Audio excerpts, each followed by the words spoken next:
প্রবলেমটা দেখে বুঝতেই পারলে এটা কি খারাপ আছে, চেন স্পকেট সেটটা খারাপ।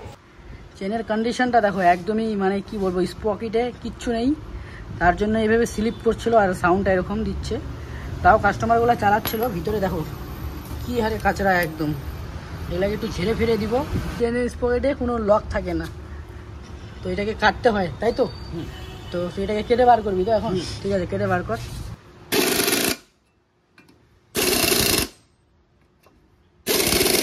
তো R15 V3 চেনে কোনো চেন লক হয় না, এগুলাকে সব ওয়ারিং দিয়ে লাগিয়ে ডাইরেক্ট রিফিট করে দিতে লাগে। রিফিট করার সময় অবশ্যই সাবধানে থাকতে হবে, কেন কি বেশি রিফিট মেরে দিলে আবার ওই জায়গাটা পুরো জাম হয়ে যাবে, তখন চেনটা ঠিকঠাক খেলবে না। আবার ওয়ারিং হবে এখন, এরপরে দুটো ওয়ারিং যাবে, আরেকটা ওয়ারিং পুরোটা লাগানো একদম কমপ্লিট না।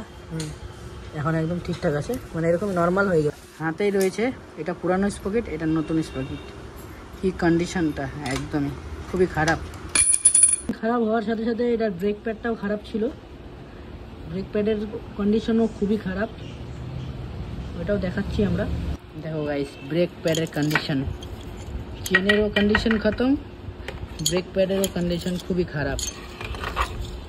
এটা হলো ইয়ামাহার ডিস্ক প্যাড, বাইরের একদমই লাগাবে না, জেনুইন লাগাবে। জেনুইনের ব্রেকিংটাই আলাদাই ধরবে একটা। এই দেখো ব্রেক প্যাডের কন্ডিশনটা দেখো, ব্রেক প্যাড গেছে প্লাস ডিস্ক প্যাডের থেকে মেটেলও অনেকটা নিয়ে নিছে আর কি, মানে প্লেটেরও কন্ডিশন খুবই খারাপ হয়ে গেছে। ডিস্ক প্যাড থাকবে এরকম, যখন এই লেভেলে চলে আসবে তখনই এটাকে চেঞ্জ করতে হবে।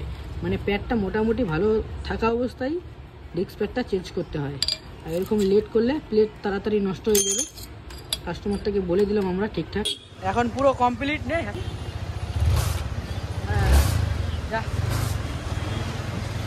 পুরো কাজটাই দেখলে। এই কাজটার জন্য আমরা সার্ভিস চার্জ নিলাম মাত্র 200 টাকা। কাজটা কীরকম লাগলো অবশ্যই জানাবে।